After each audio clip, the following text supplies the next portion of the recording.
venue facilities, just like international. And I think it's fun. It's a good opportunity for us who comes from outside to like.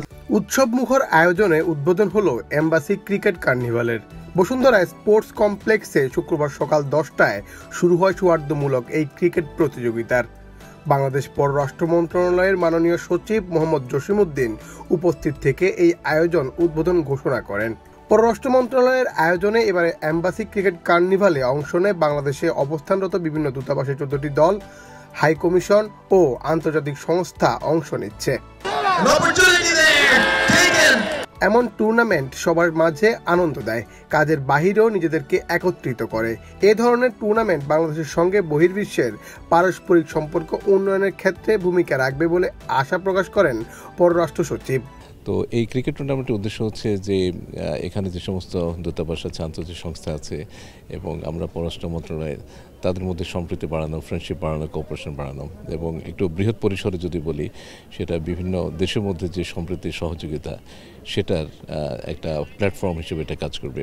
খেলাধুলার মাধ্যমে দুটো দেশের মাঝে সম্পর্ক আরো সুন্দর হয়, নিজেদের কাজের বাহিরেও সবাই ভালো সময় কাটাতে পারে বলে মনে করেন সংশ্লিষ্ট অনেকে। যে অবশ্যই এটা একটা মিলন মেলা, এর মাধ্যমে আমরা সবাই একে অপরের সাথে পরিচিত হতে পারছি, পুরো ডিপ্লোম্যাটিক কমিউনিটি এখানে অংশগ্রহণ করছে।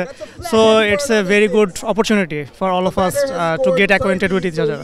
এটা always sports is a field যে ক্ষেত্রের মাধ্যমে আসলেই বাউন্ডারি ছাড়িয়ে একে অপরের সাথে সহযোগিতা এবং সৌহার্দ্য এবং সম্প্রীতি এটাকে বাড়ানোর জন্য কাজ করে। ধন্যবাদ।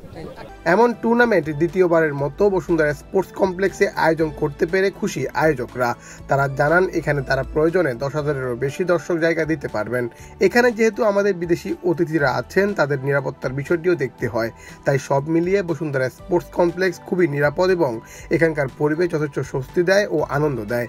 প্রথম কথা, আমাদের এই টুর্নামেন্ট তো বেশ বড়, 14টা টিম আসে এবং সব মূলত এখানে সিকিউরিটির একটা বড় কনসার্ন থাকে। ভিভিআইপিসরা থাকেন, অনেক অ্যাম্বাসাডাররা থাকেন, তাদের প্রত্যেকের নিজস্ব একটা সিকিউরিটি প্রোটোকল থাকে।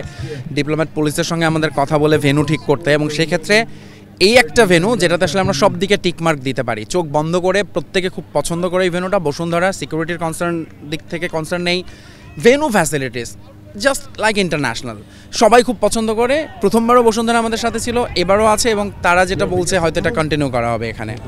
কিংস অ্যারেনা বসুন্ধরা এই কারণেই করা হয় যেহেতু সেন্ট্রাল এবং এটার ফেসিলিটিস ভালো, জায়গা, দর্শক সমাগম যদি আমাদের 10,000 লোকও হয় তবু আমরা অ্যাকোমোডেট করতে পারবো, সেই জন্যই এখানে করা। খেলায় অংশগ্রহণ করা খেলোয়াড়রাও বেশ খুশি এমন আয়োজনে। 25 ম্যাচের টুর্নামেন্টে 18টি ম্যাচ অনুষ্ঠিত হয়েছে। এরপর ক্রমান্বয়ে কোয়ার্টার ফাইনাল, সেমিফাইনাল ও ফাইনাল অনুষ্ঠিত হবে। গ্রুপ পর্ব ও কোয়ার্টার ফাইনালের ম্যাচগুলো 8 ওভারে এবং সেমি ও ফাইনাল ম্যাচ 10 ওভারে হবে। খেলায় অংশগ্রহণ করে আনন্দিত খেলোয়াড়রা। I hope so. We're doing okay, I think. Fingers crossed. What do you think from this match? What I think from this match? Yeah.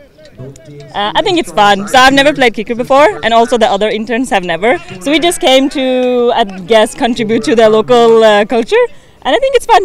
It's a good opportunity for us who comes from outside to like be a part of the local happiness. I don't know. We obviously don't have the experience within cricket, but I think as long as we stick together as a team, I think we can do great. শনিবার সকাল থেকে শুরু হবে quarter ও semifinal, আর বিকেলে final খেলার মধ্য দিয়ে শেষ হবে এম্বাসি ক্রিকেট কার্নিভালের দ্বিতীয় আসর।